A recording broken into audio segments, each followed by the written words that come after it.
আজ বৃহস্পতিবার 30 জানুয়ারি 2025, 16 মাঘ 1431 বঙ্গাব্দ, 29 রজব 1446 হিজরি। জানিয়ে দেব আজকের দৈনিক ইত্তেফাক পত্রিকার শিরোনামগুলো। দ্রুত গণতান্ত্রিক প্রক্রিয়ায় যাওয়ার তাগিদ সিপিডির। এই সরকার উত্তরাধিকার সূত্রে একটি বিপর্যস্ত ও যুদ্ধবিধ্বস্ত অর্থনীতি পেয়েছে। ডক্টর ইউনূস। পাচার করা $234 বিলিয়ন ফেরত আনতে ওপেন সোসাইটি ফাউন্ডেশনের সহায়তা কামনা। কর্মবিরতি প্রত্যাহার, 26 ঘন্টা পর ফের সচল ট্রেন। কমলাপুর স্টেশনে লোকসান $1.25 কোটি। 7 কলেজে ভর্তি আবেদন বন্ধ, শিক্ষার্থীরা চাইলে টাকা ফেরত। চাকরি ছাড়লে আর্থিক সুবিধা, 20 লাখ ফেডারেল কর্মীকে প্রস্তাব ট্রাম্প প্রশাসনের। বিএনপির বিরুদ্ধে দেশি বিদেশি ষড়যন্ত্র হচ্ছে, তারেক রহমান। ভারতে কুম্ভমেলায় পদপিষ্ট হয়ে 30 জনের মৃত্যু। সর্বোচ্চ পর্যায়ের উৎসাহে ব্যাংক খাতে চুরি হয়েছে, পররাষ্ট্র উপদেষ্টা।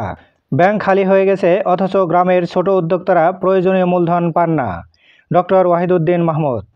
এমপি ও শিক্ষকদের জমানো 6,000 কোটি টাকা যোগসাজশ করে এমন ব্যাংকে রাখা হয়েছে যে ব্যাংকটি দেউলিয়া হয়ে গেছে।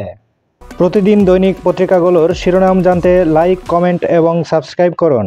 এবার শেষের পাতা। 17 থেকে 20 ফেব্রুয়ারি দিল্লিতে বিজিবি বিএসএফ বৈঠক।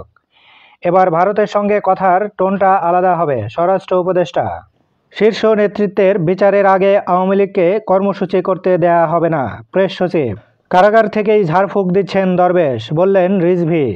অভিযুক্ত জওয়ানদের নিরপরাধ বলার সুযোগ নেই, মুক্তিও অযৌক্তিক। পিলখানা হত্যাকাণ্ডে শহীদ পরিবার ও জীবিত অফিসারদের সংবাদ সম্মেলন। এবার ইজতেমায় আগের চেয়ে বেশি নিরাপত্তা জোরদার, আইজিপি।